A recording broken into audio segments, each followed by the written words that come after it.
নিশ্চয়ই, কারণ আমাদের তো অলরেডি আমরা to some extent you can say আমরা কিন্তু ওয়ার ডিক্লেয়ার করেছি, মানে জিরো টলারেন্স ড্রাগসের বিষয়। যারা ড্রাগস বিক্রি করে, পাশাপাশি যারা ড্রাগ এডিক্টেড, তাদের জন্য আমরা কিন্তু বিভিন্নভাবে একদিকে তো রিহেবিলিটেশন সেন্টার করছি, একটা বিরাট বড় একটা বিশ্রামগঞ্জে ডোনার মিনিস্ট্রি থেকে আমরা টাকা পেয়েছি। তাছাড়া আমরা আমাদের বাজেট থেকে সমস্ত ডিস্ট্রিক্টকে, আমাদের 8টা ডিস্ট্রিক্টেই 20 করোড় আমরা খরচা করে বিভিন্ন জায়গায় অলরেডি আমাদের ভূমি পূজনও হয়ে গেছে। তো এটা তো একদিকে ট্রাই করছি, আরেকটা হচ্ছে প্রচুর সিজার হচ্ছে।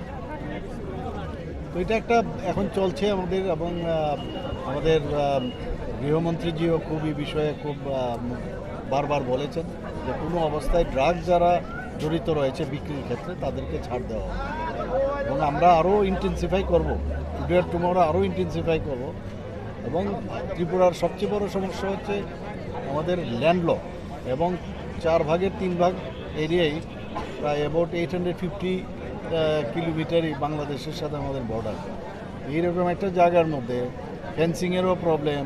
তো এই জায়গার মধ্যে তারপরেও আমরা যেভাবে এটাকে প্রতিরোধ করছি, এবং এই ক্রেডিটগুলো যাচ্ছে আমাদের সমস্ত এজেন্সি, পুলিশ ডিপার্টমেন্টই হোক বা আমাদের আইনের বিষয় হোক, এনডিপিএস কেস, এগুলো কিন্তু আগে কিন্তু সাজা টাজা হতো না, এখন কিন্তু সাজা হচ্ছে, মনিটরিং হচ্ছে।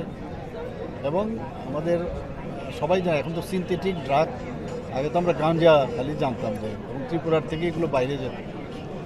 এখন তো সিনথেটিক ড্রাগসও আমাদের মায়ানমার থেকে চলে আসছে। তো এগুলো আমাদের জন্য খুব চিন্তার বিষয়। Thank you.